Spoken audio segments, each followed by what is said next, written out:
oui pour yow lu indi constat au premier ministre. ci li ñuy waxtaanee.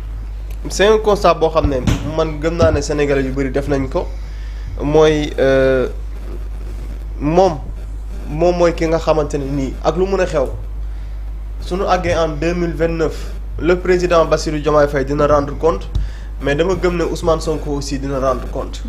parce que bi ñuy jëm le 24 mars 2024.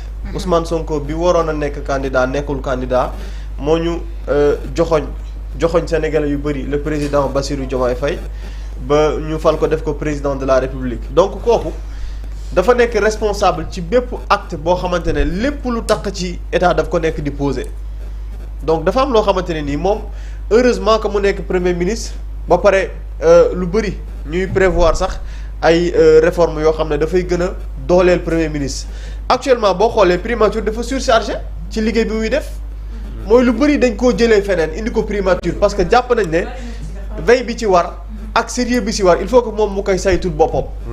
loolu nag dafay indi benn situation bu xaw a doy waar su demee bay duut baaraam ci doxalin ci wàllu transparence mooy tey jii constat la bu mu def duut baaraam ay doxalin yoo xamante ne àndu si tey bu ñu demee ba da ngay def constat bi mooy tey am na ñuy def sacrifice. le premier ministre wax dëgg yàlla bu ñu xoolee ni muy doxalee xam ne c'est quelqu'un boo xam ne il tient à ce que mbir yi tegu ci yoon mais malheureusement dafa am gis-gis bu ñu am mooy bu ñu ñëwee au pouvoir ay nit nag bu ñu àndee moo xam au sein d'un parti moo xam ci bërëbu liggéeyukaay moo xam fu mu mën a doon ñëpp mënuñoo ànd def nii dina am ñoo xam ne dañuy jubal dafa am des gens yoo xam ne dañuy sacrifier seen bopp am na ñoo xam ne dañuy liggéey avec beaucoup de sérieux malheureusement dina am ñoo xam ne yaa àndandoo ak ñoom ba àgg pouvoir dina am ñoo xamante ne nii c'est des alliés mais malheureusement ni nga bëgg a doxal defe naa démb rek ñu ko fi waxtaanee ni nga ko bëgg a doxalee ñoom dañ koy doxalee nu wuute ak yow ni nga ko bëggee et ku xool Ousmane Sonko ak ni muy doxee wala nga xool primature le député Guy Marius Sagna yàggul dara dafa wax ne à chaque fois et d'ailleurs même sénégalais yu ci bëri ñi bëgg a jot primature wala ñi jot a bind primature doo toog ñaari fan ñett yu la primature tontul te primature boobu laa la wax ne la moo ëpp liggéey gën a sonn lu bëri ñu centraliser ko primature yu ci bëri ñu jël ko yóbbu ko centraliser ko fa te pourtant da ngay bindi primature toog benn fan ñaari fan ñu tontu la pendant ce temps benn ministère boo xamante ne da ngay bëgg ne da nga leen di bind mais pour nga am réponse c'est tout un problème en tout cas pour yenn ministères yi d'ailleurs maa ngi gis que fan yi ak sa mbokk taskatu xibaar yi tamit loolu la ñuy reprocher ministre de la communication. Aliou Sall. waaw ñu ubbeekuwul même bu ci concertation bi woote nii sax. jàpp nañ ni xëy na ci ñàkk pexe la ko defee parce que directive bu bàyyeekoo ci président de la république la. non presque foofu it mbir yi huilé wul digganteem ak. non xam nga pour justement waa CDEPS. bon bëgguma kii génn ci. waaw da nga tudd ministre rek. mais gis naa ne ministère des finances par exemple. boo seetloo ni mu daan communiquer bëriwul lool. gis naa ñetti fan yi teg na leen 3 jours ba ci tey jii saa bu nu xëyee gis communiqué boo xam ne def na ko. peut-être c'est parce que ministère des finances. tey jii indiwaat na leeral par exemple. mais dans un pays ay nit yu jóge fële taxaw naan ay Côte d'Ivoire daal lebal xaalis Sénégal. Mali daal lebal un démenti sur mais ça. sëñ bi loolu doo ko bàyyi muy jàll. Même Yacine Sarr a fait un démenti aussi enfin pas un démenti da doon leeral sur les visas qui ont été voilà que Sénégal dafa bokk ci kii dafa démentir ne moom jotagul officiellement benn note bu jóge États-Unis buy wane ne Sénégal dafa bokk ci liste pays Afrique yi nga xamante ne bu ñu demee déposer di ñaan visa États-Unis dund c'est bien c'est comme ça qu'il faut faire il faut communiquer. démb dañoo xëy ñu ne ñu waa léegi sax waa sunu basketteuses yu jigéen ñi ñoom ñëpp bañal nañ leen ay visa alors que demeewul noonu léegi yooyu noonu di am bu fekkee ne tey communication bi na mu war a jàlleewul noonu Pa Ousmane fi ma téye moo baax moo tax bëgguma koo bàyyi. yeggali moo tax yeggali ko fa yow fi nga nekk baax na. Ousmane Sonko dafa war a rendre compte sénégalais yi bu àggee fenn fi am na loo xam ne buy am moom moo war a jël ses responsabilités te la mu wax démb dafa am lu ci war a topp. mooy lan entraîneur bi bu xoolee ba xam ne waaw waa ji fa ma ko teg doxul lu ci war. changé moo ci war jeex na. substitution.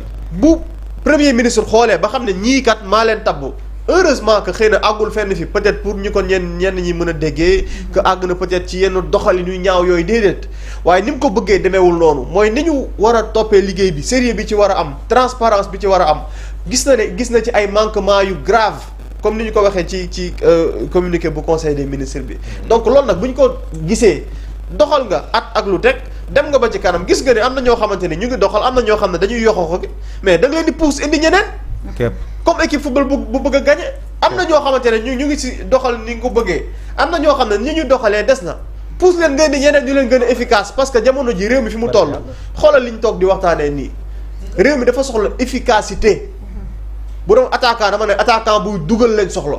oui efficacité. soxla wuñ kuy dóor ci poto yeeg di dóor ci baar yeeg di kii di tendeefal ci terrain boobu non réew mi moo tollul foofu dañoo bëgg attaquant buy dugal. comme Aliou Sall par exemple ministre de la communication. oui bien sûr.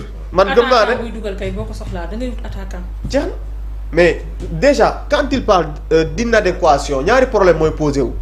problème bi posé wu bi njëkk mooy bale bi xaw naa yéex ndax fu ci bëri ka fa nekkoon démb ak bërki démb moo fa nekk ba tey donte changement yëpp mënuñu ko def ci benn weer ci benn at. loolu bale du ko réglé de rato moo koy réglé. kon faaw ñu rata. wala nga ndawal wala bulldozer rek. faaw ñu rato foofu ba mu set wecc teg fa nit yoo xamante ne nii dañuy parce que il faut que mu am.